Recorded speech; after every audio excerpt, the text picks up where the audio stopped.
सभापति महोदय, आज मांग संख्या 29 नगर आयोजन एवं प्रादेशिक विकास पर सदन पर चर्चा हुई। माननीय सदस्यों ने बड़े उत्साह के साथ, गंभीरता के साथ और सक्रियता के साथ इन पूरी चर्चा में जो शामिल हुए, मैं उन सबको अपनी तरफ सक्रियता के साथ पूरी नींद ली। आज ये पूरे 5 घंटे बाद आप सदन में आए, इसलिए आपको क्या मालूम कौन मान्य सदस्य सक्रियता के साथ किसने भाग लिया? चैम्बर में जो है बाकायदा टीवी लगा हुआ है।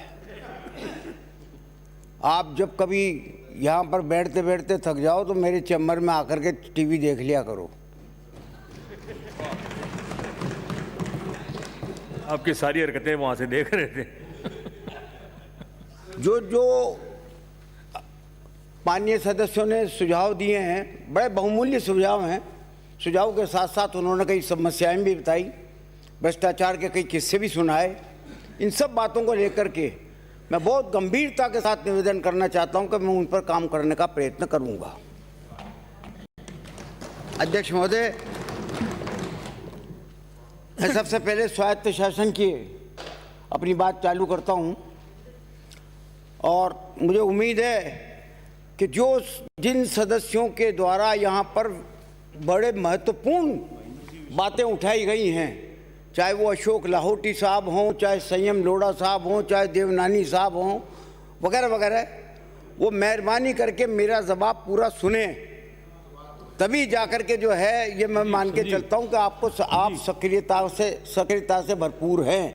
और अगर आप बीच में उठ करके चले गए, क्योंकि मुझे टाइम लगेगा, अगर आप बीच में उठ करके चले गए तो निश्चित तौर पर फिर मैं आइंदा आपकी बात का जवाब नहीं दिया करूंगा।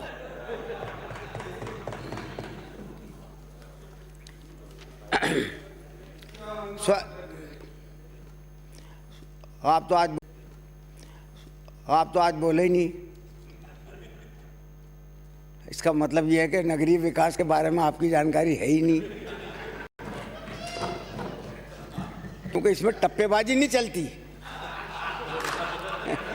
मेरे को आपके बारे में जितनी जानकारी किसी को नहीं है, इसलिए मुझे मालूम था कि मेरे बोलने का अर्थ क्या होगा, इसलिए नहीं बोला मैं। तो स्वायत्त शासन के बाबत मैं बताना चाहता हूं कि रूफ टॉप बायलॉज पहली बार बनाए गए हैं, फर्स्ट टाइम। आज तक कभी इन 70 सालों में रूफ टॉप बायलॉज नहीं बनाए गए, जो हमने बनाए। नगरीय विकास कर, गृह कर, एक मुश्त जमा कराने पर ब्याज व पेनल्टी में छूट, विवाह स्थलों को लाइसेंस फीस की पेनल्टी की छूट भी दी गई। डेयरी बूथ आवंटन में विशेष योग्यजनों को 5% का बूथ का जो है आरक्षण भी किया गया। राजस्थान मॉडल टेनेंसी अधिनियम 2020 का प्रारूप आपको ध्यान होगा कि 1998 से लेकर के 2003 तक की सरकार में भारत सरकार ने एक मॉडल ये रेंट कंट्रोल एक्ट भेजा था, और उस पर जो है एक बाकायदा जो यहाँ पर सब्जेक्ट कमेटी बैठी थी, सब्जेक्ट कमेटी ने खूब अच्छी तरह से विचार करके एक नया एक्ट बनाया था। उसके बाबत फिर एक मॉडल बायलॉज जो है सेंट्रल गवर्नमेंट की तरफ से आया है, तो उनको उसका प्रारूप भी हमने तैयार किया है और आम जन से आपत्ति और सुझाव भी आमंत्रित किए गए। जयपुर शहर के परकोटा क्षेत्र के संरक्षण विरासत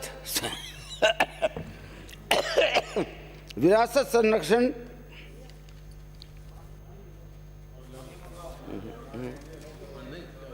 पानी थूक आ गया।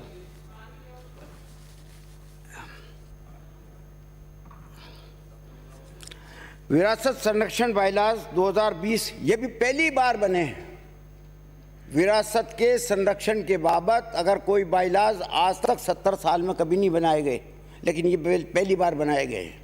राजस्थान अपार्टमेंट ओनरशिप रूल्स 2020 और Rajasthan apartment owners bylaws model bylaws जारी करके प्राधिकारियों और अपील अधिकारियों की नियुक्ति भी कर दी गई है। इसमें संयम लोढ़ा साहब ने जो सुझाव दिए हैं मैं आगे आपको बताऊंगा। नाम हस्तांतरण, विक्रय स्वीकृति, ऋण की एनओसी के प्रकरण में मौका निरीक्षण की प्रक्रिया समाप्त कर दी है। सबसे ज़्यादा भ्रष्टाचार अगर किसी चीज़ में होता था तो इनमें होता था। जब वो नाम हस्तांतरण के लिए जाता था या विक्रय की स्वीकृति के लिए परमिशन लेने के लिए यूएलबी में जाता था, तो बाकायदा एक जेईएन को या किसी को भी जो है वहाँ मौका देखने भेज दिया जाता था। अब अगर मान लीजिए जिस वक्त उसको स्वीकृति मिली थी नगर पालिका के द्वारा या यूआईटी के द्वारा या जेडीए के द्वारा, बिल्डिंग उसने खड़ी कर ली और बिल्डिंग खड़ी करने के बाद में उसने कोई छज्जा निकाल लिया या कोई बालकनी निकाल ली या कहीं खिड़की खोल ली, तो उसी को एतराज लेकर के जो है वो हज़ारों रुपए की रिश्वत लिया करता था। वो सब बंद कर दिया हमने एक साफ साफ ये ऑर्डर कर दिया कि नाम हस्तांतरण और विक्रय स्वीकृति और ऋण के लिए कोई भी मौका जाकर के नहीं देखेगा। दस्तावेजों के आधार पर उसको 10 रोज के अंदर अंदर बाकायदा उसकी इजाज़त देनी पड़ेगी। अग्निशमन व्यवस्थाओं का सुदृढ़ीकरण 155 फायर ब्रिगेडियों फायर ड्राइवरों की भर्ती की गई। जयपुर, जोधपुर, उदयपुर, कोटा, भिवाड़ी के लिए एरियल हाइड्रोलिक लैडर क्रय किए जा रहे हैं तथा 200 फायर ब्रिगेड की क्रय की प्रक्रिया प्रारंभ कर दी गई है। इंदिरा रसोई के बाबत 358 रसोइयों के माध्यम से अब तक 2 करोड़ 8 लाख से भी ज़्यादा व्यक्ति जो है लाभान्वित हो चुके हैं। देवनानी साहब ने इस पर सवाल उठाए थे, मैं उस बात का जवाब भी दूंगा। कोरोना के विरुद्ध जन आंदोलन, 1 करोड़ 70 लाख निःशुल्क mask, 4 crore food packet, 1 crore sticker चस्पा, 44 लाख लीटर सोडियम तथा दुर्घटना अगर किसी सफाई कर्मचारी की हो जाती है तो उसको 50 लाख रुपए का बीमा, 70 लाख से अधिक स्ट्रीट वेंडर्स को राज्य सरकार की तरफ से 3500 रुपया प्रति स्ट्रीट वेंडर भी दिया गया। अमृत योजना में 3,224 करोड़ रुपए के 94 कार्य स्वीकृत किए गए। सीवरेज परियोजना में 2,065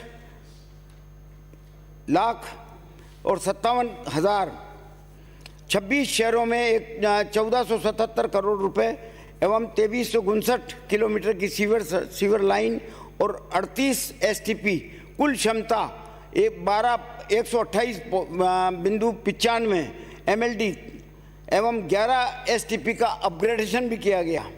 जल निकासी योजना, इसमें 68 करोड़ 42 लाख, 12 चूरू, झुंझुनू, उदयपुर में 32 करोड़ का कार्य पूर्ण किया गया और जोधपुर में कार्य प्रगति पर है।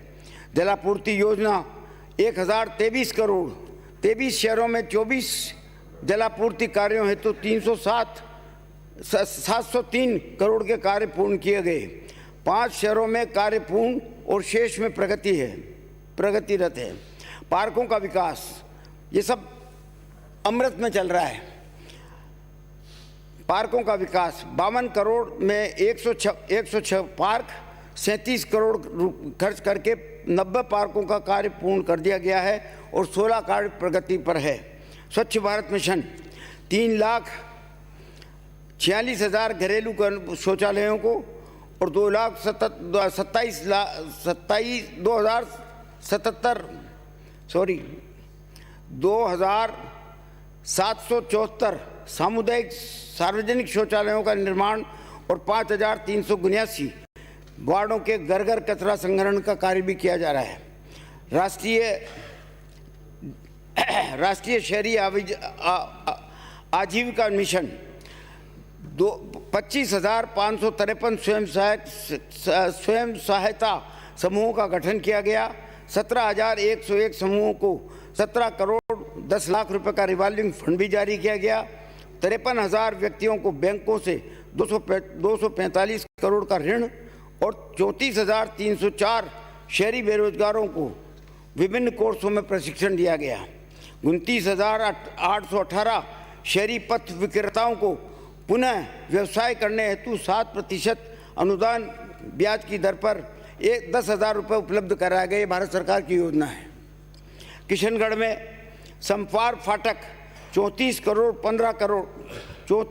15 लाख, अजमेर नाका मदार अंडरपास 2,70,000, श्रीनगर रोड अंडरपास 4,42,000, तथा चौटन रोड रेलवे फाटक बाड़मेर में राशि 31 करोड़ 51 लाख 12 में संपार फाटक संख्या 38 पर 33 करोड़ 22 लाख की लागत से आरओबी की प्रक्रिया करीब पूरी होने जा रही है। आरयूआईडीपी को ले लें आप। आरयूआईडीपी के तीसरी चरण में 12 शहरों में 3,490 करोड़ के कार्यों से 18 लाख की आबादी को लाभान्वित किया गया है। चतुर्थ चरण में लागत 5,000 करोड़ रुपए प्रथम ट्रेंच के अंतर्गत 3,076 करोड़ के पेयजल सीवरेज की कार्य योजना 14 शहरों में 9 शहरों में प्रारंभ कर दी गई है।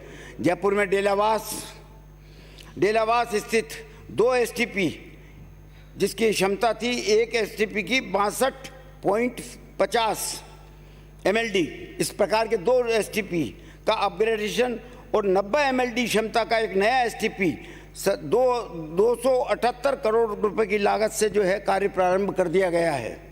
जैसलमेर में अधूरे टाउन हॉल का निर्माण रुपए 16 करोड़, सिरोही में रुपए 17.47 करोड़, धौलपुर में 16.37 करोड़, करौली में टाउन हॉल बनाने की प्रक्रिया भी प्रारंभ कर दी गई है। आरपीएससी और कर्मचारी चयन बोर्ड द्वारा 1039 पदों पर भर्ती की प्रक्रिया भी प्रारंभ कर दी गई है। 75 करोड़ की लागत से ऐतिहासिक आयड़ नदी के पुनरुद्धार एवं सौंदर्यीकरण का कार्य भी किया जा रहा है। सीवरेज मैनहोल सफाई के दौरान होने वाली दुर्घटनाओं को रोकने के लिए 88 करोड़ की लागत, आज किसी माननीय सदस्य ने बात भी उठाई थी कि 88 करोड़ का जो है आप खरीदने जा रहे थे, उसका क्या हुआ क्या नहीं हुआ। वो करीब मशीनें जो हैं वो अब आने वाली हैं। स्मार्ट सिटी मिशन के बाबत 3,972 करोड़ रुपया 392 परियोजनाएं, जिनके द्वारा 392 परियोजनाएं 106 पूर्ण हो चुकी हैं और 191 प्रगतिरत हैं। राजस्थान 5वें स्थान पर माना जाता है। 2015 से अब तक 1,375 करोड़ रुपया व्यय किया गया। 2015 से लेकर के अब तक 1,375 करोड़ रुपया व्यय किया गया है। दिसंबर 18 के पश्चात 1,190 कुल मिलाकर के खर्च हुआ है 1,375 15 से लेकर के आज तक। उनमें से दिसंबर 2018 के बाद से 1,190 करोड़ रुपया व्यय किया गया है, यानी कि आपके समय में कुल मिला के 200 करोड़ रुपया भी खर्च नहीं हुआ इसमें 3 साल के अंदर। यानी 2015 से 2018 तक 185 करोड़ रुपया खर्च हुआ आपके द्वारा। आपकी सरकार ने स्मार्ट सिटी में धीमी प्रगति से काम किया। उदयपुर स्मार्ट सिटी 883 करोड़ की 105 परियोजनाएं, कोई गलत हो तो बोल देना साहब, आप करेक्ट कर देना मुझे। 883 करोड़ की 105 परियोजनाएं 46 पूर्ण हो चुकी, 44 प्रगतिरत है और 6 की निविदाधीन है। 551 करोड़ रुपया कुल व्यय हुआ है। जयपुर स्मार्ट सिटी 1298 करोड़ की 135 परियोजनाएं 21 पूर्ण हो चुकी है, 56 प्रगतिरत और 9 निविदाधीन है। 285 करोड़ रुपया कुल मिला के खर्च हो चुका है। कोटा स्मार्ट सिटी, कोटा 8वें स्थान पर आता है। 881 करोड़ की 47 परियोजनाएं 16 पूर्ण, 23 में प्रगति है और 1 निविदाधीन है। कुल मिलाकर के 243 करोड़ रुपए खर्च हो चुके हैं स्मार्ट सिटी के तहत। अजमेर स्मार्ट सिटी 910 करोड़ रुपए की 105 परियोजनाएं 23 पूर्ण हो चुकी, 68 प्रगतिरत है और 10 निविदाधीन है और 296 करोड़ रुपया अभी तक खर्च हो चुका है। माननीय मुख्यमंत्री महोदय द्वारा बजट में 2 अक्टूबर 2021 से प्रशासन शहरों के संग अभियान शुरू करने की घोषणा की थी, जिसकी विभाग आज तैयारी पर जुटा हुआ है। नगरीय निकायों में 2000 करोड़ रुपए के विकास कार्य चल रहे हैं। नगरीय क्षेत्र में किसने उठाया था सवाल के साहब, आपने सड़कें बनाने की घोषणाएं कर दी लेकिन बजट तो है ही नहीं आपके पास कि ये नगर निगम में 30 किलोमीटर बनेगी, नगर परिषद में 20 किलोमीटर बनेगी और नगर पालिकाओं में 10 किलोमीटर सड़क जो है वो रिपेयर होगी। बजट है ही नहीं। ये पीडब्ल्यूडी के द्वारा करवाया गया, ये मुख्यमंत्री जी की घोषणा थी और 1000 करोड़ रुपया इस पर खर्च होगा, 1000 करोड़ रुपया। गणगौरी बाजार अस्पताल, जयपुर में चिकित्सा सुविधा विस्तार, 4 दीवारी में sewer line, Jodhpur, Bharatpur, Laxmangarh sewer में ड्रेनेज सिस्टम, अब क्या था, जोधपुर में drainage system, sewerage line, Dausa, Jalore, Banswara, Pratapgarh, Sikar, Bundi में टाउन हॉल, नगर निगम, नगर परिषद, नगर पालिका के पार्कों में जिम स्थापित करना, 24 जिलों के 50 शहरों में FSTP स्थापित करे जाएंगे, कोट कासिम अलवर में, बोरावाड, नागौर, गरियाबाद, प्रतापगढ़, गोविंदगढ़, बरबोड, अलवर, ऋषभदेव, उदयपुर नगर पालिका का गठन भी किया जाएगा। अब मैं कुछ घोषणाएं करना चाहता हूं इस बार बात।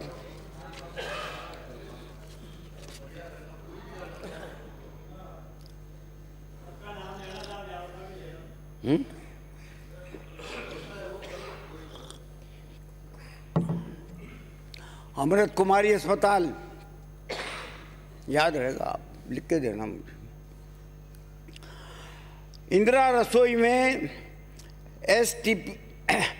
CCTV कैमरे एवं लाभार्थियों को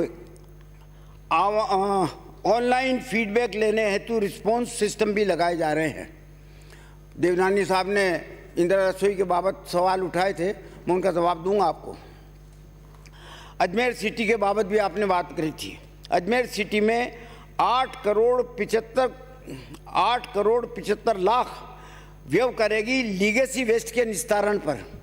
ये घोषणा है, अब होगा। 6 करोड़ 78 लाख व्यय करके जवाहरलाल नेहरू चिकित्सालय अजमेर में 100 शैय्याओं का आइसोलेशन विंग का निर्माण भी किया जाएगा। ये आपकी खुशी है। साथ नहीं करवाया तो आपने है ना, उन्हें थोड़ी करवाया। और ये ताली नहीं बजाएंगे जब तक कटारिया साहब नहीं कहेंगे ताली कोई नहीं बजाएगा।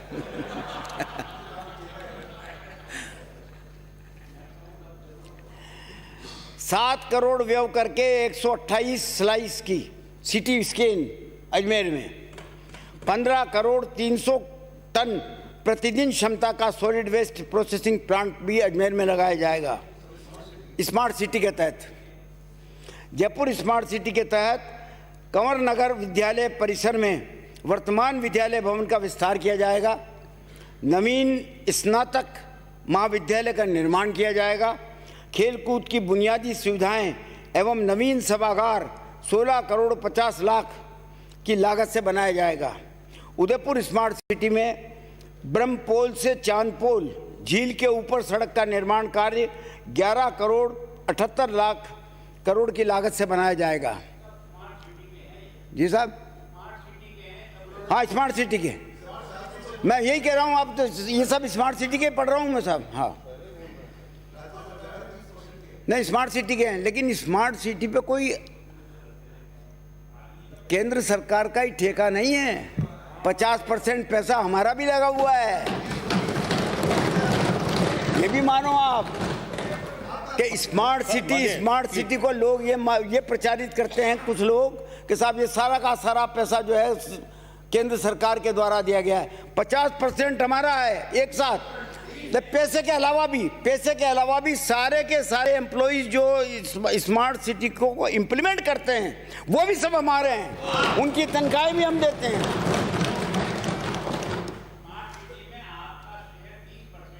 करेक्ट कर लो मैं साहब 30%, तो फिर ये 20% जो नगर पालिकाओं की होंगे ये गुजरात की हैं क्या? कुल मिला के 50 आ गए ना।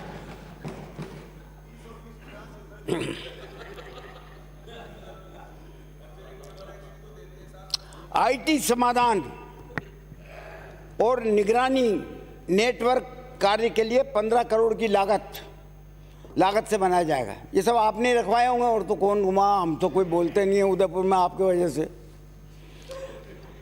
1,43,00,000 से आयुर्वेद विभाग और राजकीय आयुर्वेदिक महाविद्यालय के लिए उपकरणों की खरीद भी की जाएगी। कोटा स्मार्ट सिटी के तहत 20 करोड़ रुपया व्यय लेगेसी वेस्ट के लिए निस्तारण किया जाएगा। बस कोटा के ये 20 करोड़ ही है भाई साहब। राष्ट्रीय शहरी आजीविका मिशन के अंतर्गत सामाजिक संगठन संस्थागत विकास घटक के तहत 3,000 स्वयं सहायता समूहों का गठन कर अनुदान की राशि जारी की जाएगी। 3,000 शहरी गरीबों को 2 लाख से लेकर के 10 लाख रुपए तक का व्यक्तिगत एवं समूह ऋण उपलब्ध कराना और 1 लाख पथ विक्रेताओं को स्ट्रीट वेंडर्स को 10,000 रुपये का अनुदानित ऋण वितरित करना और 41,334 स्टेट वेंडरों को ऋण वितरित किया जा चुका है। स्वच्छ भारत मिशन सेकंड फेज में सैनिटेशन, सॉलिड वेस्ट और मैनेजमेंट के कार्य इस वर्ष लिए जाएंगे। जल जीवन मिशन शहरी 1 लाख से अधिक आबादी वाले नगरीय निकायों में एसटीपी और सीवरेज ट्रीटमेंट कार्य किए जाएंगे। 1 लाख से ऊपर 1 लाख से जनसंख्या जिन शहरों की ज़्यादा होगी वहाँ पर बाकायदा सीवरेज ट्रीटमेंट प्लांट, एसटीपी वगैरह लगाए जाएंगे। राष्ट्रीय स्वच्छ वायु कार्यक्रम जोधपुर, जयपुर और कोटा को एयर क्वालिटी इंप्रूवमेंट के लिए प्रथम किस्त के अनुदान के रूप में 140 करोड़ 50 लाख की स्वीकृति जारी की गई है। इन शहरों में ग्रीन स्पेस डेवलपमेंट, आधुनिक मशीनों के द्वारा रोड की सफाई, सड़कों की मरम्मत कार्य, एंटी स्मोक गन से वायु प्रदूषण को रोकने का उपाय किए जाएंगे। अलवर और भिवाड़ी नगर परिषद को भी एक एंटी स्मोक गन उपलब्ध कराई जाएगी। मैं एक निवेदन करना चाहता हूं, बलबीर यादव साहब ने एक बात कही थी कि साहब प्राइवेट कॉलोनाइजर खातेदार के साथ एग्रीमेंट कर लेता है और कॉलोनी डेवलप कर लेता है, और डेवलप करके उसमें सारी सुविधाएं न दे करके बस तो के भाग जाता है, और वो अल्टीमेटली जो है सारा का सारा बर्डन नगर पालिकाओं के ऊपर या सरकार के ऊपर पड़ता है। तो इस बात के लिए हमने ये कोशिश करी है, मैं हर जगह की तो नहीं कह सकता, लेकिन जेडीए की कोशिश बताता हूँ आपको और कोटा की कोशिश बताता हूँ, क्योंकि बाकी के लिए मेरे अभी जानकारी मैंने प्राप्त नहीं की है। जितने भी प्राइवेट कॉलोनाइजेशंस हैं हम उनको डिस्करेज करेंगे, और डिस्करेज करने के एक का तरीका एक ही है कि नगर पालिकाओं के पास अपना खुद का इतना स्टाफ नहीं है, चाहे वो परिषद हो, निगम हो और चाहे पालिका हो, उनको उनके लिए हमने 150 एटीपी असिस्टेंट टाउन प्लानर इनकी नियुक्ति के लिए फाइल चला दी गई है। मुख्यमंत्री जी की स्वीकृति हो गई है, फाइनेंस में फाइल पड़ी हुई है, शायद निकल जाएगी। जब मुख्यमंत्री जी की स्वीकृति होगी तो फिर क्या बात है। उनकी ड्यूटी ये होगी कि वो ये देखेंगे कि प्राइवेट कॉलोनाइजर जितने भी हैं उनको किस तरीके से रोका जाए, और नगर पालिका के लिए जो है कॉलोनी का किस प्रकार से वो प्लान किया जाए, ताकि उनको बेच करके उन कॉलोनियों को बसाने से जो आमदनी होगी वो नगर पालिका के खाते में जाएगी। आज भी जिन चाहे यूआईटीज ने इस तरीके का काम हाथ में ले रखा है, उनकी फाइनेंशियल पोजीशन आज भी अच्छी है। इसी के अलावा जिन नगर पालिकाओं के पास अपनी, जैसे मोदी जी ने उठाया है सवाल, चल दिए है कितनी बार, अच्छा आप बता देना। उन्होंने ये सवाल उठाया था कि नगर पालिकाओं के पास जमीन नहीं है। हमने कलेक्टर को ये निर्देश दिए हैं कि अगर नगर पालिका अपनी सीमाओं के साथ साथ सीमा बढ़ाने के लिए अगर कोई सिवायचक जमीन उपलब्ध है तो प्राथमिकता के तौर पर जो है नगर पालिका को वो जमीन दी जानी चाहिए, अलॉट की जानी चाहिए।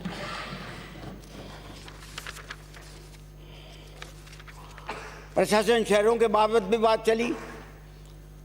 मुख्यमंत्री जी की बजट घोषणा है कि 2 अक्टूबर से प्रशासन शहर की ओर चलेगी। जैसा आपको विदित ही है कि 2012 और 2013 में जो हमने प्रशासन शहर की ओर चलाया था, 5 लाख पट्टे उस वक्त बांटे गए थे, 5 लाख। और वो नगर पालिकाओं को, जिन नगर पालिकाओं में तनख्वाह चुकाने का पैसा नहीं था, उनके पास कम से कम भी उस अभियान के दौरान 30-30, 40-40 करोड़ रुपए इकट्ठा हो चुका था और जनता को बहुत बड़ी राहत मिली थी। वो बिंदु थे। लेकिन अब जो प्रशासन शहर की ओर चलेगा उसमें हम कई नए बिंदु और जोड़ रहे हैं। वो तो चलेंगे, 2012-13 वाले तो कंटिन्यू रहेंगे, लेकिन दूसरे ऐसे बिंदु जोड़ रहे हैं जिनसे कि आम आदमी को राहत मिलेगी। मिसाल के तौर पे 2-3 बिंदु बता देता हूं मैं आपको, बहुत सारे बिंदु हैं, बहुत टाइम लग जाएगा।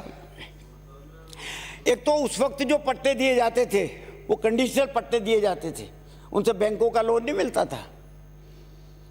अब वो अनकंडीशनल पट्टे दिए जाएंगे, कोई कंडीशन नहीं होगी, उनको पट्टा दिखा करके बैंक से लोन लेना आसान हो जाएगा।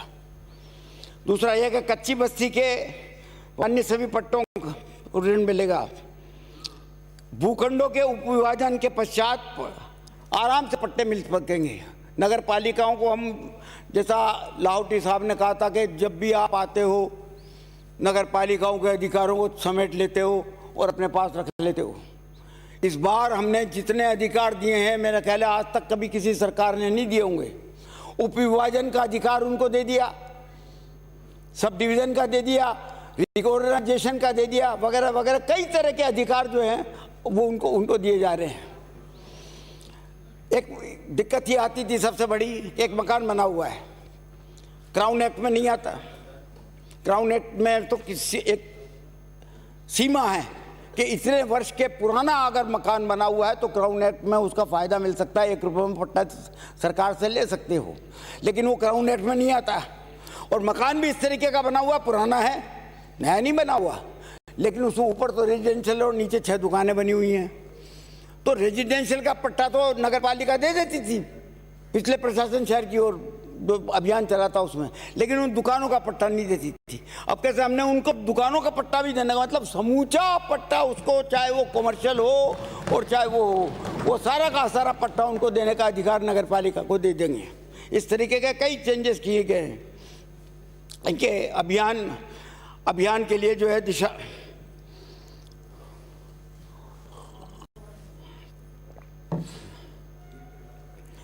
सारे महापौर, सभापति, अध्यक्ष, आयुक्त, अधिशासी अधिकारी, संबंधित अधिकारी की राज्य स्तरीय कार्यशाला आयोजित की जा रही है। नियमों में वांछित शिथिलता हेतु मंत्रिमंडल के लिए नोट तैयार किया जा रहा है। ये जो कुछ मैंने घोषणा की है आपको कि प्रशासन शहर की ओर में ये देंगे, ये घोषणा मेरी है, अभी मंत्रिमंडल से स्वीकृति होना बाकी है। अगर मंत्री हैं क्या करती नहीं मिली आपको, फिर सदन का क्यों समय खराब कर रहे हो? प्रस्ताव कर रहे हो आप, जब आप खुद कह रहे हो मंत्रिमंडल से स्वीकृति नहीं, तो फिर आपका अधिकार ही नहीं है। मैं आप महोदय क्यों समय नष्ट कर रहे हैं हमारा? मैं आपसे कब कह रहा हूं कि सभी लागू कर देंगे? मैं तो ये कह रहा हूं कि हमारे प्रस्ताव हैं जो मंत्रिमंडल में रखे जाएंगे और हमें उम्मीद है कि ये मंजूर होंगे। अब सरकार कह रही है, समझे आप? माननीय कलेक्टिव रिस्पॉन्सिबिलिटी संविधान में दी है, पर इस मंत्रिमंडल में कलेक्टिव रिस्पॉन्सिबिलिटी इनके पास नहीं है। हाँ नहीं है। आप हमारी ले रहे हो ना, हम चुप रहे फिर लोढ़ा साहब पर। ठीक, लोढ़ा साहब, सदन सर्वोच्च है, कोई मामूली बात है इस पे। जब इस प्रकार की लोक लुभावन सब घोषणाएं होंगी तो निश्चित तौर पर इनके पेट में दर्द तो होगा ही होगा।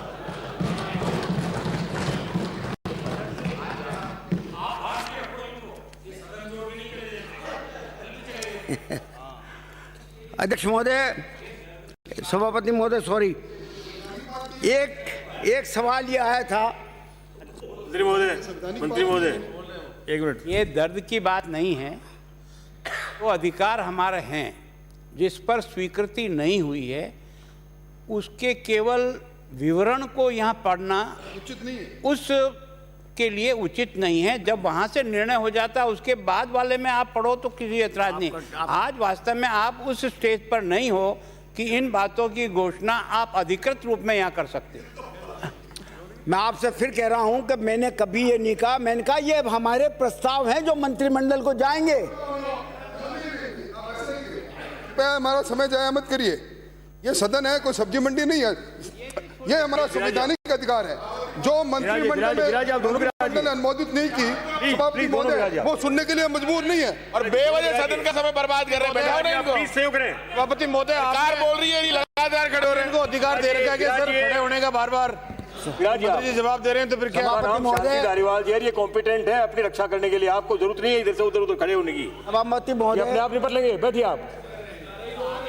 सभापति महोदय, हजारों सवाल यहाँ पर इस प्रकार के आते हैं जिस पर सरकार की तरफ से ये जवाब मांगा जाता है कि क्या सरकार इस पर विचार करेगी, तो मंत्री जवाब देते हैं कि हाँ सरकार विचार करेगी या नहीं करेगी। तो मैंने आपको प्रस्ताव रखे हैं, प्रस्ताव है, ये हमारे प्रस्ताव हैं जो मंत्रिमंडल पे जाएंगे, इसमें कोई अपराध नहीं है। अध्यक्ष महोदय, एक सवाल यहाँ पर 2-3 रोज पहले आया था, माननीय मंत्री महोदय आप घोषणा चाहे ना करो, लेकिन एक बार हम कासनिया जी का नाम जरूर बोल लो। आप कई देर से आपको वो पुकार रहे हैं। कौन साहब? कासनिया साहब का एक बार नाम जरूर ले लो, आप घोषणा चाहे करो नहीं करो। करने के नाम पर 1.25 करोड़ रुपए प्रूफ देने के लिए तैयार हूं। बिराजिए खाली नहीं हुआ, एक भी खाली नहीं कितनी होगा, और करोड़ों रुपए उठा लिए। प्लीज सहयोग करें।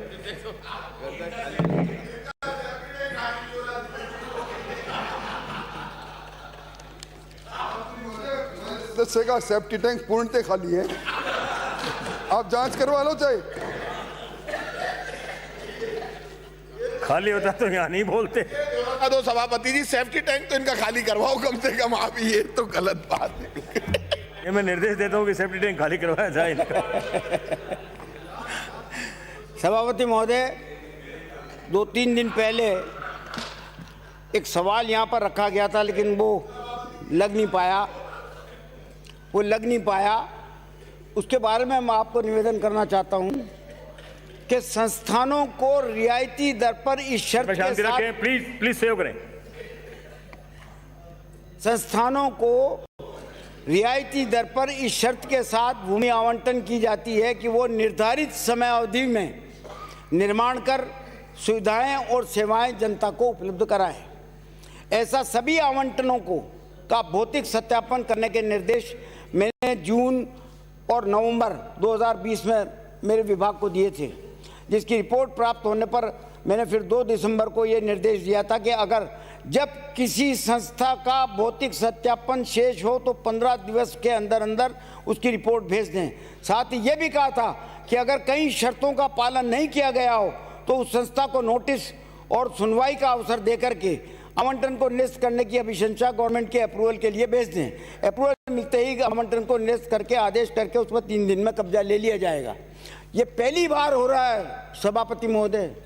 आज तक सैकड़ों की तादाद में भूमि आवंटन हो गई रियायती दरों पर, लेकिन उन लोगों ने, कईयों ने शर्तों की पालना न करते हुए इस तरीके के निर्माण कर लिए जो कि अवैध निर्माण की उसमें अवैध निर्माण की संख्या में आते थे। तो विकास प्राधिकरणों के द्वारा, नगर विकास न्यासों के द्वारा और आवासन मंडल के द्वारा 1436 संस्थाओं का आवंटन किया गया अभी तक। नगर पालिकाओं का अलग है, उसका सत्यापन करवाया गया, जिनमें 166 के द्वारा शर्तों का उल्लंघन पाया गया है। इनमें 150 के विरुद्ध नोटिस जारी कर दिए गए हैं। 16 के विरुद्ध न्यायिक वाद के कारण नोटिस जारी नहीं कर पाए। नगर पालिका संस्थाओं के द्वारा शर्तों का उल्लंघन करने वाली संस्थाओं पर भी किया गया। 710 का सत्यापन करवाया गया है, जिसमें 531 सही पाए गए हैं और 58 सही नहीं पाए गए हैं। शेष कार्रवाई कर मैं सदन को ये आश्वस्त करता हूं कि अगर किसी संस्था ने भूमि आवंटन की शर्तों का उल्लंघन किया या निर्माण की अवधि में निर्माण नहीं किया और उसकी अवधि बढ़ाने के लिए संबंधित यूएलबी से या जेडीए से या किसी से भी उससे स्वीकृति नहीं ली, तो निश्चित तौर पर उनके खिलाफ कार्रवाई की जाएगी। यह आज तक कभी नहीं हुआ। जो हमने पहले शुरू किया है।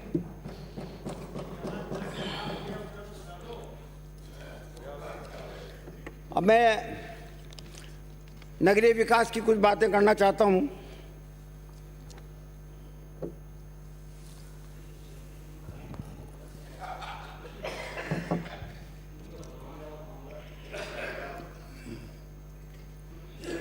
गत वर्ष की विषम परिस्थितियों में आमजन को हुई परेशानी को देखते हुए बकाया लीज राशि, भवन निर्माण स्वीकृति, उपविभाजन, पुनर्गठन शुल्क व भू उपयोग परिवर्तन शुल्क, पुनर्ग्रहण शुल्क आदि जमा कराने की सीमा को 31 मार्च 21 तक बढ़ा दिया गया है और आगे की परिस्थितियां देखते हुए आगे और फैसला ले लिया जाएगा। भवन मानचित्र अनुमोदन में दे बेटरमेंट लेवी की राशि के भुगतान की अवधि को 2 वर्ष में 4 किस्तों के स्थान पर 4 वर्षों में 2 वर्षों के स्थान पर 4 वर्ष कर दिए गए और 5 किस्तें कर दी गई। पहले 4 किस्तें थी, अब 5 किस्तें कर दी गई। ये फायदा उनको दिया गया कोविड की वजह से। नीलामी से विक्रय भूखंडों पर देय राशि को जमा कराने की अवधि में राहत प्रदान करते हुए 180 दिन से बढ़ा करके 360 दिन कर दिया गया है। कृषि आधारित उद्योगों को प्रोत्साहित करने के लिए भू रूपांतरण व भवन मानचित्र शुल्क में 100% की छूट प्रदान की गई है। साथ ही कृषि आधारित वेयर हाउस पर उक्त राशि के साथ साथ लीज राशि भी 100% माफ कर दी गई है। कृषि आधारित वेयर हाउस या एग्रो बेस्ड इंडस्ट्री के हेतु भूमि का आवंटन आरक्षित दर की 50% के 50% किए जाने का प्रावधान किया गया है। मान लीजिए 10 वेयर हाउसेस बनाने के लिए ज़मीन आरक्षित की गई है, दरखास्तें आ गई 20, तो लॉटरी के हिसाब से उसका फैसला हो जाएगा, पर 50% आरक्षित दर का 50% पे। मुख्यमंत्री जन आवास योजना में के अंतर्गत ईडब्ल्यूएस और एलआईजी भवनों के निर्माण को प्रोत्साहन करने के लिए वर्तमान में एफएआर बिना बेटरमेंट लेवी के लगभग दुगना कर दिया गया है। बेटरमेंट लेवी भी माफ़ कर दी गई है और एफएआर भी उनका दुगना कर दिया गया है, ताकि मुख्यमंत्री जन आवास योजना में ईडब्ल्यूएस हाउसेज और एलआईजी हाउसेज ज़्यादा से ज़्यादा बन सके। वर्तमान शहरी परिदृश्य में भवन निर्माण उद्योग को प्रोत्साहित एवं आमजन को राहत प्रदान करने के लिए नए भवन विनियम 2020 जारी किए गए हैं, जिसके तहत 250 वर्ग मीटर के स्थान पर, पहले 250 वर्ग मीटर के अंदर से ज़्यादा अगर कोई भूखंड होता था तो उसकी इजाज़त लेनी पड़ती थी नगर पालिका से। अब उसको 500 मीटर कर दिया गया है और 500 मीटर के बाद भी अगर 2500 मीटर तक का भी कोई भूखंड होगा तो उसमें भी आपको नगर पालिका के पास जाने की ज़रूरत नहीं है या नगर जेडीए के पास जाने की ज़रूरत नहीं है या न्यास के पास जाने की ज़रूरत नहीं है।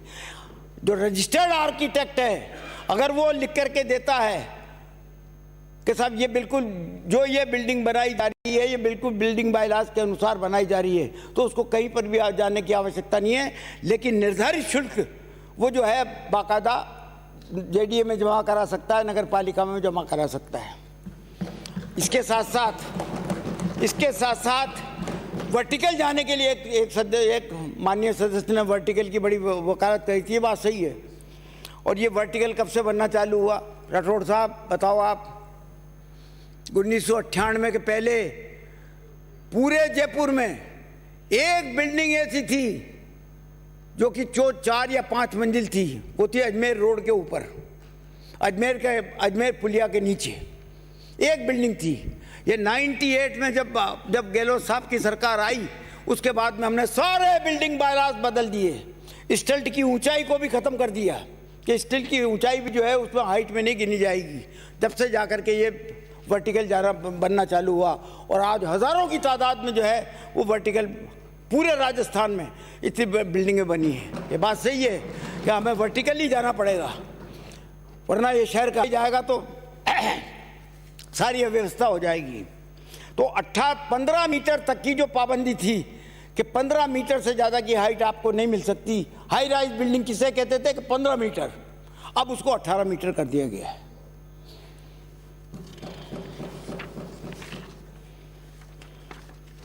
राजस्थान टाउनशिप पॉलिसी 2010 में संशोधन कर आवासीय योजना के साथ साथ, पहले सिर्फ आवासीय योजना की था इसमें टाउनशिप पॉलिसी में, इसी के साथ साथ व्यावसायिक, वेयर हाउसिंग, गोदाम, डेयरी, संस्थागत औद्योगिक, रिसोर्ट हाउसिंग इत्यादि विशिष्ट योजनाओं के हेतु भी मापदंड पहली बार सम्मिलित किए गए हैं। टाउनशिप पॉलिसी में सब चीज़ें डाल दी गई हैं, पहले आवासीय था। शहरों में सड़क मार्गाधिकार व निजी भूमि के बीच स्थित राजकीय भूमि जिसका स्वतंत्र उपयोग संभव नहीं होता है, ऐसी भूमि में से भी आरक्षित और डीएलसी दर, या तो आरक्षित दर ले लो और या डीएलसी दर ले लो, से जो भी अधिक हो उस राशि को लेकर के पहुंच मार्ग उपलब्ध कराने का भी प्रावधान किया गया है। कि वो हजारों केसेज इस बाबत जो है अदालतों में जेरकार हैं, जिनमें जो है आपने रास्ता नहीं दिया और वो रास्ता मांग रहे हैं।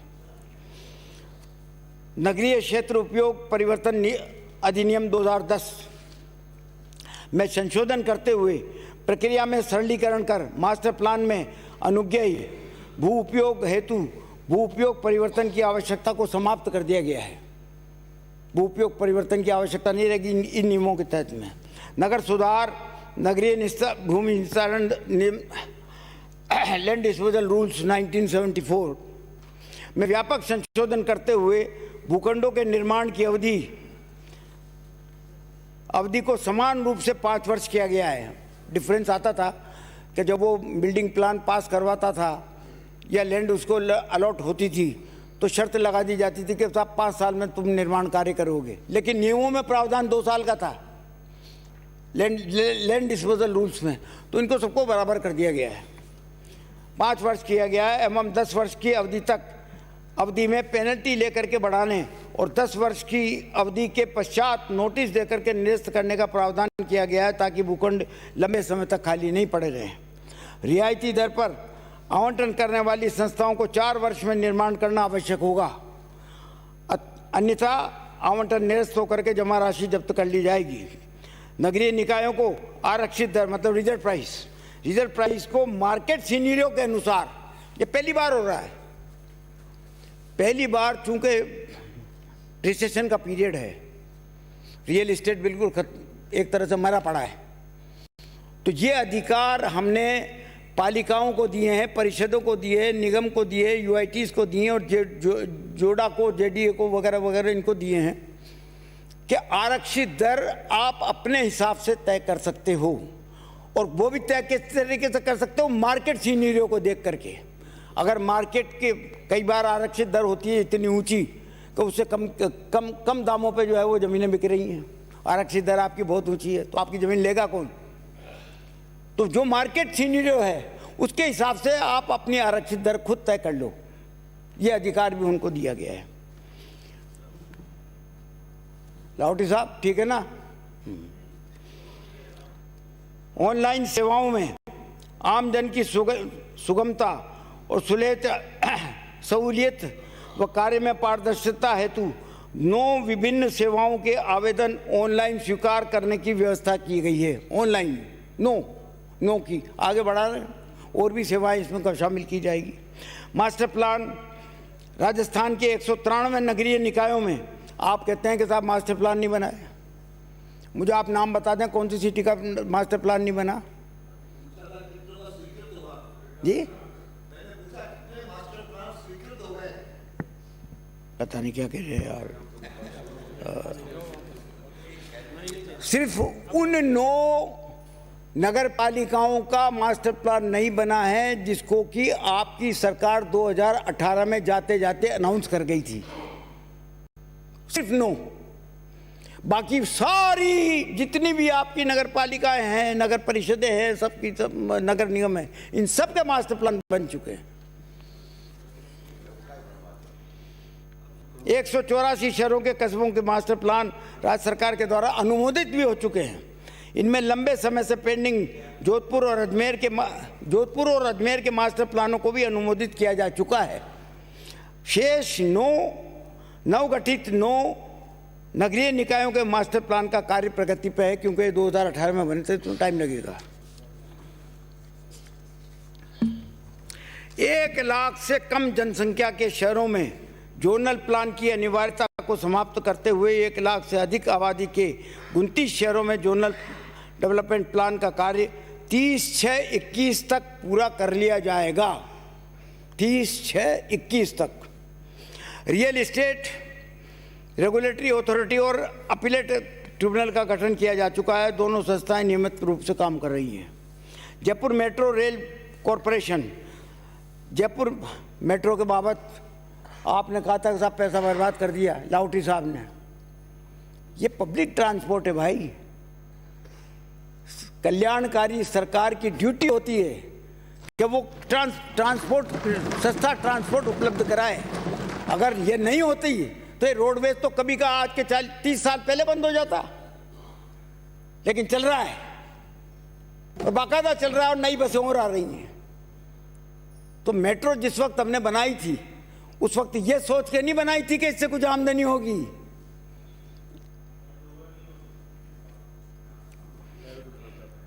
जयपुर में शहरी परिवहन व्यवस्था को बढ़ाते हुए मेट्रो फेज 1 बड़ी चौपड़ से ट्रांसपोर्ट नगर तक, बड़ी चौपड़ से ट्रांसपोर्ट नगर तक, और फेज 2 में सीतापुरा से अम्बावाड़ी के रूट पर डीपीआर का आमजन से सुझाव आमंत्रित किए गए हैं।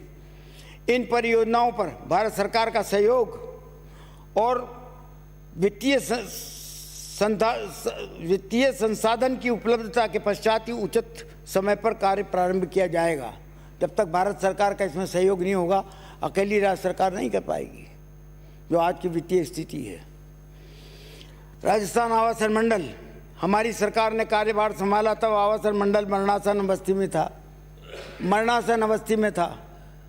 गत सरकार के मुख्य सचिव से आदेश जारी करवाकर आवासन मंडल को किसी भी प्रकार का नया कार्य प्रारंभ करने के लिए रोक दिया गया था। हमने इसका पुनरुद्धार करने का निश्चय किया और आवासन मंडल में पुनः ऊर्जा का संचार किया।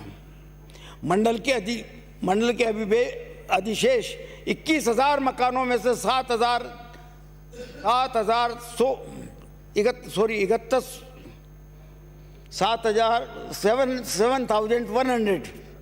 मकानों का ई ऑक्शन बुधवार नीलामी उत्सव के माध्यम से किया जाकर के 1100 करोड़ रुपए का राजस्व अर्जित किया जा चुका है।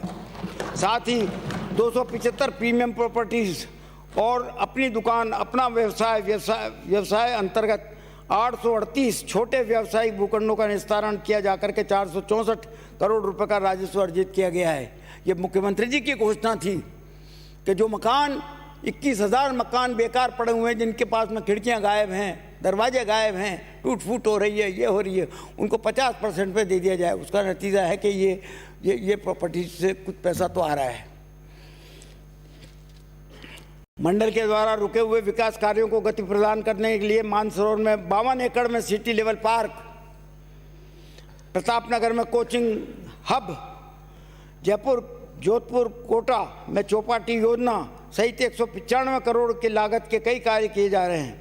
गरीबों के लिए आवास के मूल उद्देश्य पर कार्य करते हुए निवाई, नसीराबाद, शाहपुरा, किशनगढ़, बांसवाड़ा आदि छोटे शहरों में भी ईडब्ल्यूएस और रिलायंस हाउस के 8,200 मकानों का निर्माण प्रारंभ कर दिया गया है। मुझे बताते हुए हर्ष है कि इनमें से ज़्यादातर योजनाओं में ओवर सब्सक्रिप्शन आ गई। 100 मकान बनाने से 150 की 200 दरख्वास्तें आ गई, जिसको आप बंद करने जा रहे थे।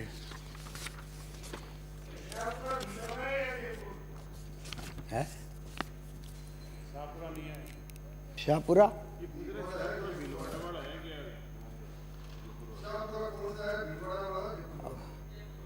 अगर आप कह दें तो मैं इसमें भीलवाड़ा लिख देता हूँ ब्रैकेट में।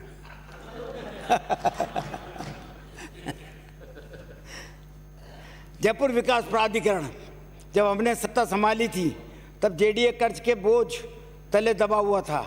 विकास कार्य न के बराबर चल रहे थे।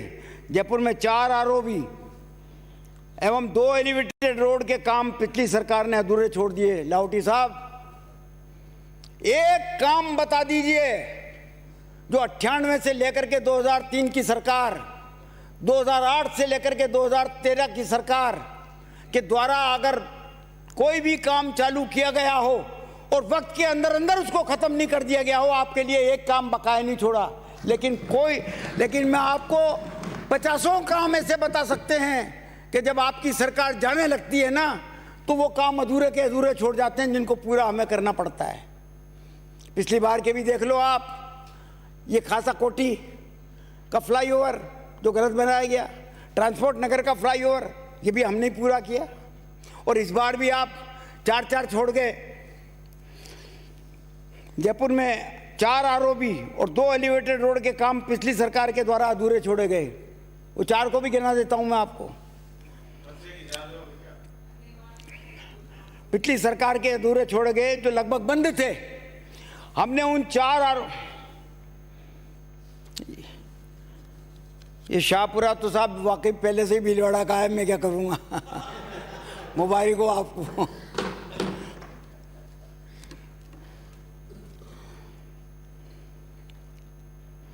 हमने उन 4 आरओबी में से 3 आरओबी दांतली, सीतापुरा, जाहोता का कार्य पूरा कर लिया। शेष 82 आरओबी और हवा सड़क सोडाला एलिवेटेड रोड और झोटवाड़ा एलिवेटेड रोड का कार्य शीघ्र ही पूरा कर लेंगे। हमने कोविड महामारी के दौरान जेडीए में लगभग 1000 करोड़ रुपए से अधिक का राजस्व अर्जित किया है। कर्जे भी चुकाए। कर्जे चुकाने के बाद में करीब काफ़ी कर्जे चुका दिए। चुकाने के बाद में 1000 करोड़ रुपए के राजस्व अर्जित किया गया। पुराने स्वीकृत कार्यों को पूर्ण करने का कार्य भी किया है और लगभग 500 करोड़ रुपए के नवीन विकास कार्य आज भी स्वीकृत हैं और वो चल रहे हैं, 500 करोड़ के। इसके अतिरिक्त जयपुर शहर में यातायात सुगम बनाने के लिए रामनिवास बाग के दरवाजे से लेकर के और जवाहर सर्किल तक जितनी भी रेड लाइट्स हैं, उन रेड लाइट फ्री करने के लिए इस पूरी रोड पर काम चल रहा है। काम शुरू कर देंगे हम मई के महीने में। कंप्लीट हो चुका, डीपीआर बन चुकी, निविदाएं जारी हो रही हैं। 700 करोड़ रुपया उस पर जो है जेडीए के द्वारा खर्च किया जाएगा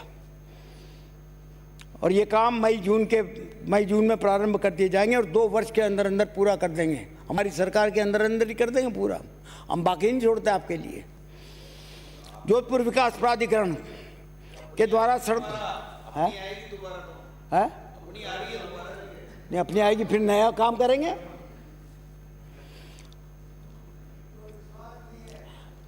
जयपुर विकास प्राधिकरण द्वारा सड़कों के नवीनीकरण, विद्युतीकरण, नई योजनाओं के निर्माण, पार्कों का सौंदर्यीकरण, पार्किंग स्थलों आदि विकास कार्यों के लिए 2 वर्षों में 248 करोड़ रुपए की राशि रखी गई है। सरपुरा बांध, मनोरंजन पार्क, नया तालाब, गौशाला मैदान में नवीन मल्टीपर्पज इंडोर हॉल,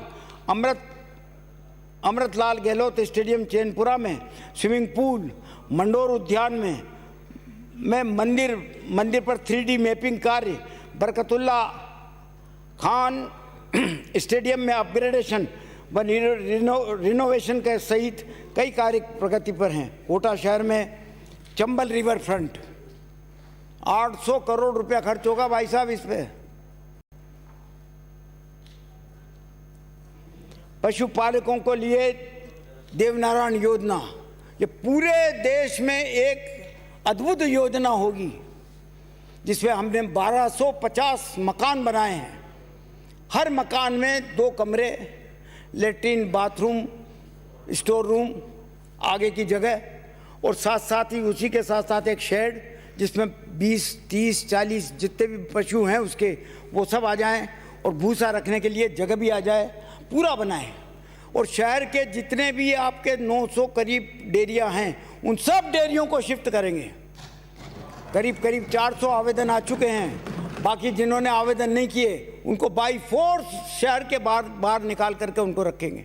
इस देवनारायण योजना में अस्पताल होगा, सीनियर सेकेंडरी स्कूल होगा, मिडिल स्कूल वगैरह सब है।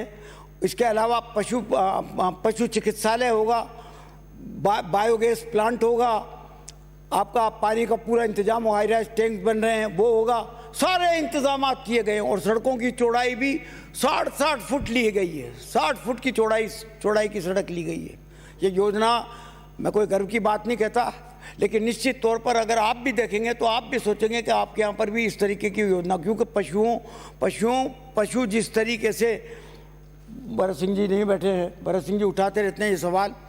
पिछली साल कोटा में 52 आदमियों की मौत सिर्फ इन पशुओं के टक्कर से हुई। चारों तरफ इनको रोकने का एक ही तरीका है कि इनको सबको शहर से बाहर निकाला जाए और पूरी सुविधाएं दी जाए, सस्ती जमीन दी जाए, बहुत सस्ता दिया जाएगा। 13, 14, 15 लाख रुपए में ये मकान उनको दे दिया जाएगा, उसमें बैंक लोन होगा, कोई दिक्कत नहीं होगी। हर तरह की सुविधाएं दी गई हैं वहाँ पर। तालाब बनाया गया है ताकि भैंसे तालाब में नहाती रहे, हर तरह पूरी सुविधाएं हैं। तो मेरा तो आपसे निवेदन है कि कभी कोटा आप आएँ तो ज़रूर इस योजना को देख के जाएँ, इसको और चंबल रिवर फ्रंट को कम से कम ज़रूर देख के जाएँ।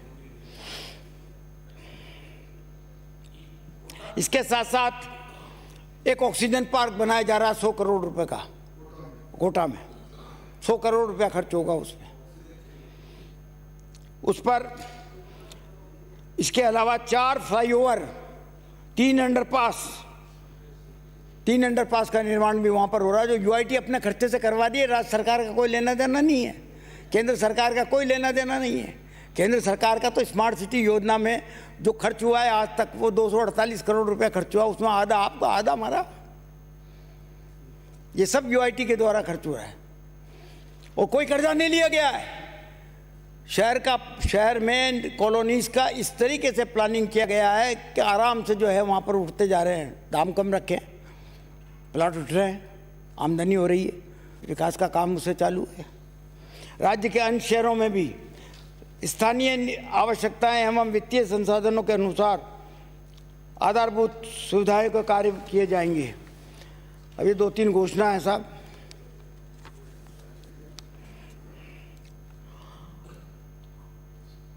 बजट में घोषित ग्राम पंचायतें, पंचायत समितियां, राजकीय अस्पताल, राजकीय विद्यालय को शहरी क्षेत्र में शीघ्र भूमि आवंटन के उद्देश्य से आवंटन नीति के तहत स्थानीय निकायों को ही अधिकृत कर दिया गया है। राज्य सरकार के पास आने की जरूरत नहीं है। इन चीज़ों के लिए स्थानीय निकाय जो है वही अलॉटमेंट कर देगी इन महत्वपूर्ण योजनाओं पर, ताकि तुरंत काम शुरू हो सके। जयपुर विकास प्राधिकरण के द्वारा चंदलोई बांध को पर्यटन स्थल के रूप में विकसित किया जाएगा।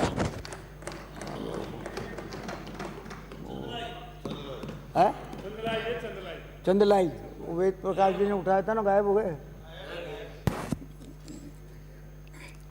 जयपुर में जोनल प्लान 2018 में बीजेपी के सरकार के समय जल्दबाजी में बनाए गए थे।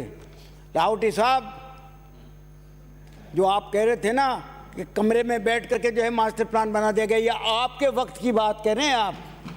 हमारे वक्त में कोई कमरे में बैठ करके एक मास्टर प्लान नहीं बन पाया, बल्कि आपके टाइम पे जो मास्टर प्लान बने जिसमें भ्रष्टाचार हुआ, उनमें कई एसीबी के केसेस हो गए और कई लोगों को हमने सस्पेंड किया है।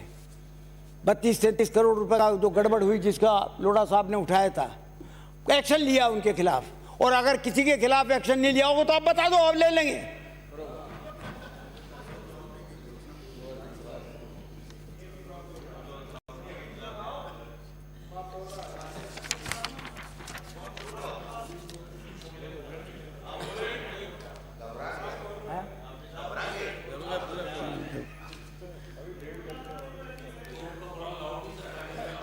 अब मैं कुछ ज़्यादा के लिए तो माफ़ी चाहूँगा कि सारे सब लोग जितने भी बोले उनका तो जवाब मैं नहीं दे पाऊँगा, क्योंकि मैक्सिमम लोगों का जो थ्रस्ट जिन बातों पे था, उन बातों को, कुछ बातों को ले लेता हूँ। 8-10 मिनट में ख़त्म कर दूँगा, कोई ज़्यादा टाइम नहीं लूँगा।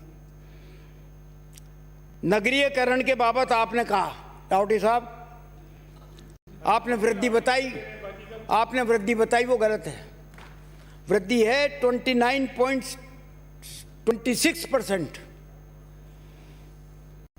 नगरों की जनसंख्या जो है वो 25% है। 30 शहर तो ऐसे हैं जिनकी जनसंख्या 63% है। मास्टर प्लान 2025 का 5/9/2011 को लागू हो चुका।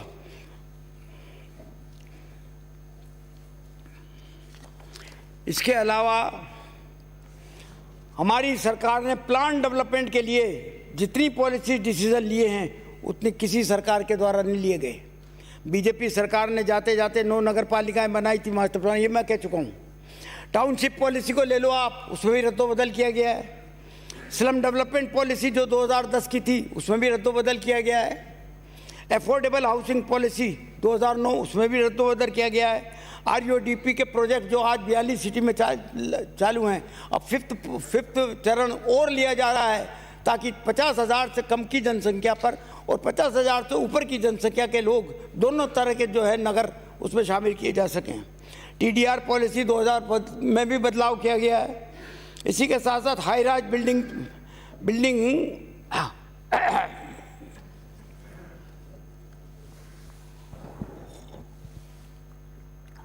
Building zoning 2020, land polling policy के लिए लैंड पॉलिंग पॉलिसी हमने अपना ली है और उस पर काम चालू किया।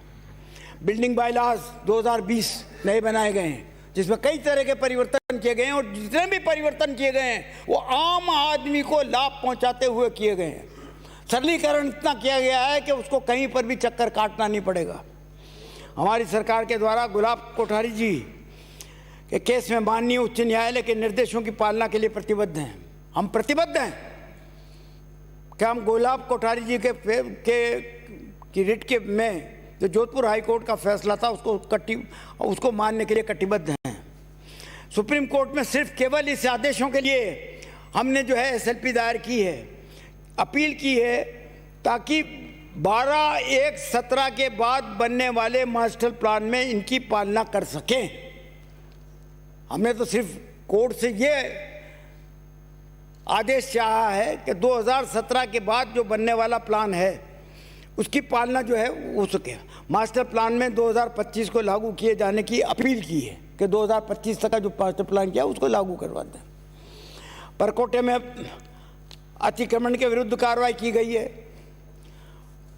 परकोटे में जूही, हाँ मैं बता रहा हूँ आपको, परकोटे में हमने ड्रोन का सर्वे करवाया, पूरे परकोटे से ड्रोन का सर्वे करवाया और मैनुअल सर्वे भी करवाया और ड्रोन का सर्वे भी करवाया। इन दोनों में मिला करके 3100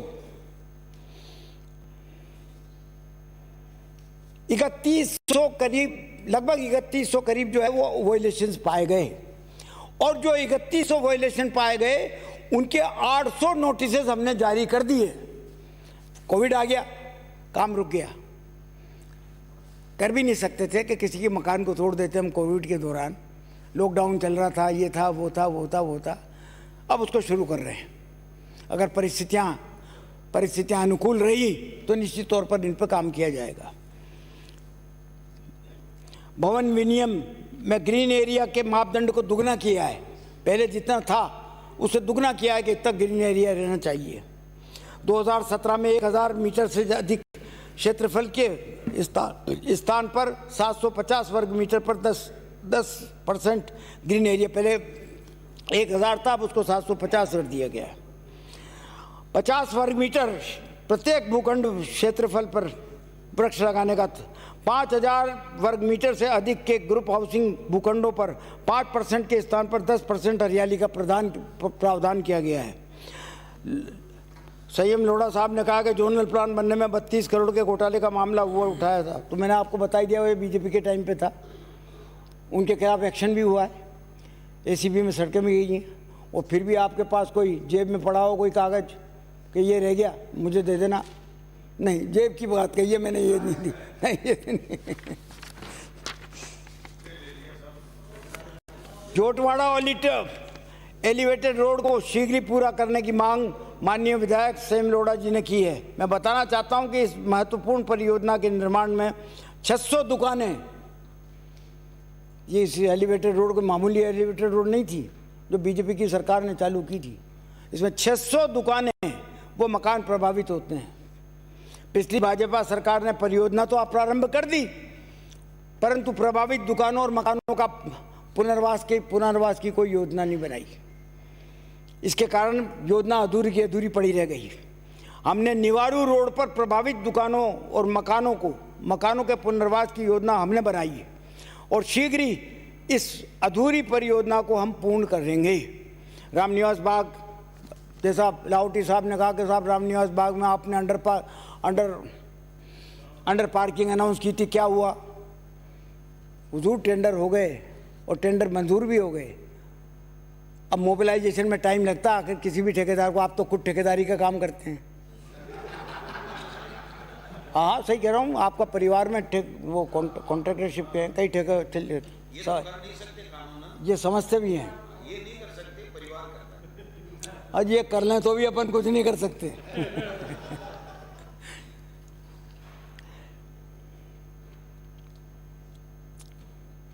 पर्यावरण की स्वीकृति प्राप्त हो चुकी है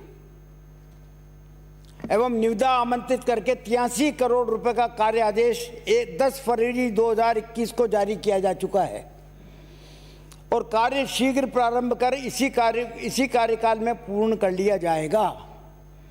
जयपुर मास्टर प्लान के अनुरूप सेक्टर सड़कों का विकास तीव्र गति से करने के उद्देश्य से हमने एसओपी बनाई है। पृथ्वीराज नगर में अभी तक सेक्टर सड़कों के विकास हेतु 164 करोड़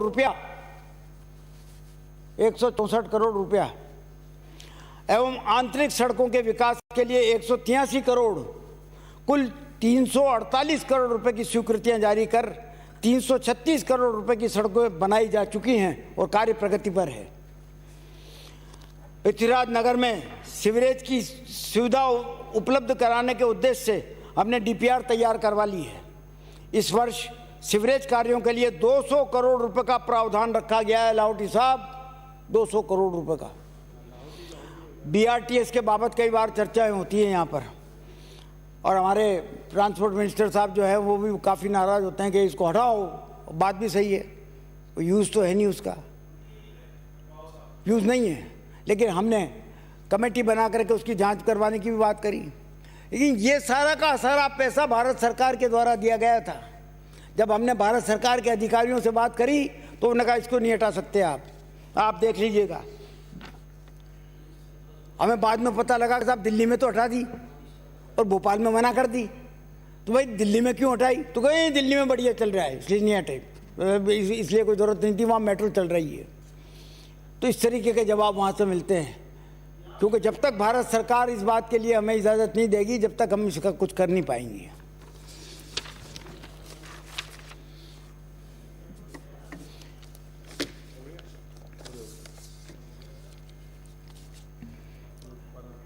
रफीक खान साहब ने कर्मचारियों के द्वारा स्वेच्छा से त्यागपत्र देकर उनके वारिसान की बाबत बात करी। करसानिया साहब ने भी एक बात कही थी कि साहब वारिस प्रमाण पत्र लेने में दिक्कत आती है या आती है। बात तो सही है, हैं?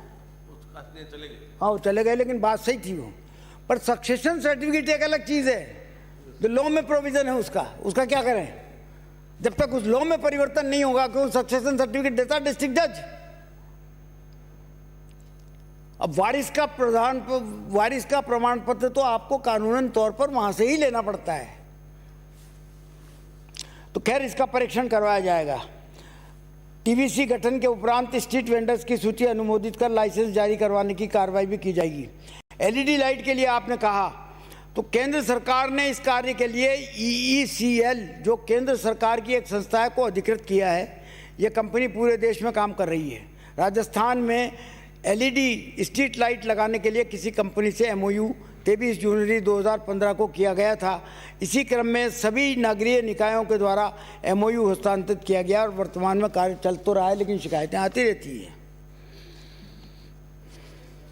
देवनानी साहब, विधायकों को स्मार्ट सिटी की प्लानिंग क्यों नहीं बुलाया जाता? आपकी शिकायत है। जैसा मुझे बताया गया है, सिटी लेवल एडवाइजरी फोरम जिसको CLAF का गठन जिस तरीके कहा जाता है कि गठन किया गया था, जिसमें माननीय सांसद, विधायकगण, सदस्यगण हैं। सभी सदस्यों को समय समय पर आयोजित होने वाली CLAF बैठक में आमंत्रित किया जाता है, जैसा मुझे बता दिया गया है। अब आपको निमंत्रण नहीं मिला हो, कहीं आप जो है वो उसमें चले जाते हो ना, शाखा वाखा में। वही केवल उसको भी आज 4 महीने हो गए, मीटिंग होती नहीं है, जानकारी मिलती नहीं, आप पता कर लेना। जब मैं कहूँगा किसी भी विधायक को हाँ, मैं वहाँ कलेक्टर से भी कहूँगा कि आपको ज़रूर बुलाया करें कभी कभी। आना सागर स्केप टनल के बाबत आपने कहा 11वीं बोर्ड मीटिंग में कवर नहीं करने का निर्णय ले लिया गया। जल संसाधन विभाग के द्वारा अवगत कराया गया कि प्राकृतिक नाले को कवर नहीं किया जा सकता। इसके स्थान पर स्केप टनल की मरम्मत व तेल तल को पक्का करना और पुलियाओं के सुधार के कार्य हेतु 16 करोड़ 22 लाख का कार्य प्रगति पर है। तीसरी बात आपने महाराणा प्रताप नगर की बाबत कहा कि स्मार्ट सिटी के तहत में उसमें 6 करोड़ 98 लाख करोड़ का प्रावधान किया गया है। कार्यादेश भी जारी कर दिए गए हैं उसके। एलिवेटेड रोड का काम, एलिवेटेड रोड की सड़क का कार्य 31/12/21 तक पूर्ण कर लिया जाएगा। लीगेसी वेस्ट का कार्यादेश दे दिया गया है। सड़क रेस्टोरेशन का कार्य भी साथ साथ किया जाएगा। ठोस कचरे का निस्तारण के लिए निविदा प्राप्त कर ली गई है। ये सब बातें हैं जो बात आपके द्वारा कही गई। ये लॉ मान गए साहब, ये लॉ मान गए, आपका छोड़ दो। 2-3 बातें और आपने कही। एक तो वो रसोई के लिए अन्नपूर्णा, पहले क्या था कि एक एजेंसी जीवन संबल चैरिटेबल ट्रस्ट कोटा को पूरे राज्य में मोबाइल वैन से रसोई चलाने का व्यवसायिक अनुबंधन किया गया।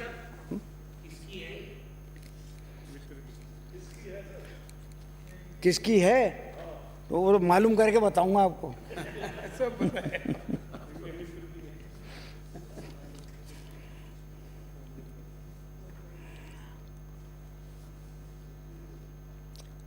जिला कलेक्टर के द्वारा 300 से अधिक स्थानीय अलाभकारी संस्थाओं का चयन कर उनके माध्यम से न लाभ हानि के आधार पर सेवा भाव से ये योजना का संचालन किया जा रहा है। और इंदिरा रसोई योजना के अंतर्गत 358 स्थायी रसोइयों के माध्यम से सम्मानपूर्वक बिठा करके, बाकायदा जैसे कैंटीन में बिठाते हैं ना, पंखा चल रहा है, कूलर चल रहा है, आराम से बैठे हुए हैं, वेटर ला करके आपको थाली दे रहा है, वेटर ला करके पुरस्कारी कर रहा है आपको सम्मान से। और पहले क्या होता था कि जैसे सड़क के किनारे बस खड़ी हो जाती थी, वहीं लाइन लगा करके आदमी खड़े होते थे और है सड़क पे ही खा रहे। हाँ, सड़क पे, और सड़क पे खड़े खड़े खाना पड़ता था। कितना बड़ा फर्क पड़ गया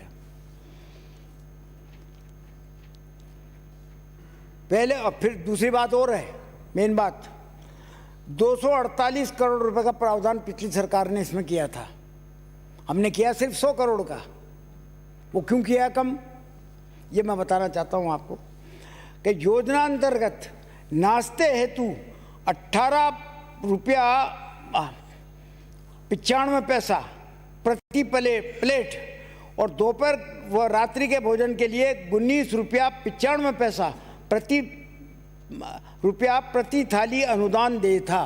पहले 8 रुपया तो लेते थे आप उससे, ब्रेकफास्ट वाले से तो 5 रुपये लेते थे, और सुबह और शाम को दोनों का खाने का टाइम पर जो है वो उससे 8 रुपये लेते थे। लेकिन उसको देते कितना थी सरकार, कितना देती थी? 18 रुपया 95 पैसा और 19 रुपया 95 पैसा। अब हम क्या करते हैं, हम करते हैं 100 करोड़ रुपए का हमने वार्षिक बजट रखा है और प्रति थाली सिर्फ 12 रुपये जो है उसको 12 रुपये का अनुदान देते हैं। और क्वालिटी देख लीजिए आप, गरम फुल्का, गरम दाल, गरम सब्जी, और फिर स्थानीय स्वाद के अनुसार भोजन बनता है। ऐसा नहीं है।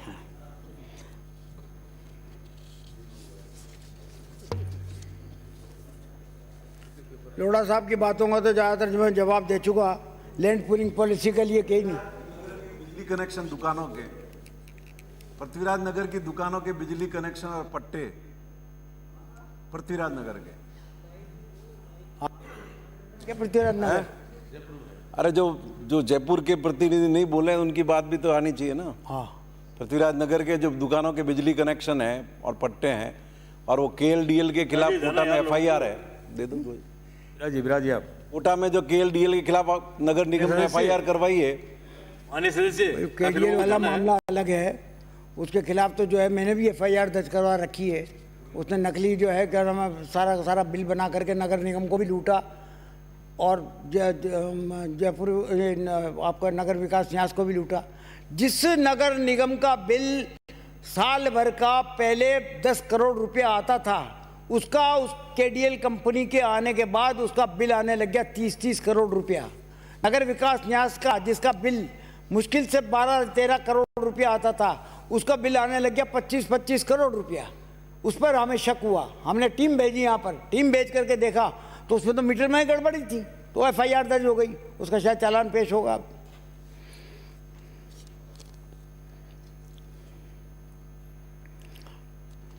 कितनी देर जूझना पड़ेगा मंत्री महोदय? है आपको तो सब मैं तो खत्म करता हूँ। हाँ, एक दो बात जाना है, आपको भी जाना है, 2 दिन की छुट्टी है। ये नहीं, लाहौटी जी की एक बात रह गई सर। हाँ, नहीं एक बड़ी इंपॉर्टेंट बात है, तो 25 लाख रुपए की बसें। मंत्री महोदय, मंत्री जी, आपको यह वहम तो नहीं हो रहा कि लाहौटी अभी भी जो है वो वहाँ नगर निगम में वो है मेयर, अब ये विधायक बन गए। आप इनको मेयर वाली बातें क्यों दिला रहे? ये एक बात का जवाब देता हूँ बस। 25 लाख रुपए की बसों के लिए आपने कहा कि 40 लाख रुपए में खरीदी। बस की कीमत 34 लाख, नॉन AC बस की कीमत 29 लाख, जिसका क्रय JCTCL ने नहीं किया है, ये संवेदक के द्वारा किया गया है, उसने खरीदी है, हमने नहीं खरीदी। और वो जो मेरे यहाँ पकड़ा गया, वो मेरे यहाँ से जो बाहर निकला था, वो क्या नाम था उसका, वर्मा, वो तो आपका मित्र था। विराजिए, मैंने तो आपके साथ ही फोटो देखी है पहली बार। कितनी होगा? विराजिए, प्लीज सेव करें। अब ये पौंड्रिक पार्क के बाबत तो साहब तरह तरह के विवाद हैं। अब जिस तरीके से जो है स्मार्ट सिटी का बोर्ड जो है तय करेगा, उस तरीके से काम होगा। तो मैं आपसे ये निवेदन करना चाहता हूं कि मांग संख्या 29 को पारित किया जाए। प्रश्न ये है कि मांग संख्या 29 नगर आयोजना एवं प्रादेशिक विकास के संबंध में 31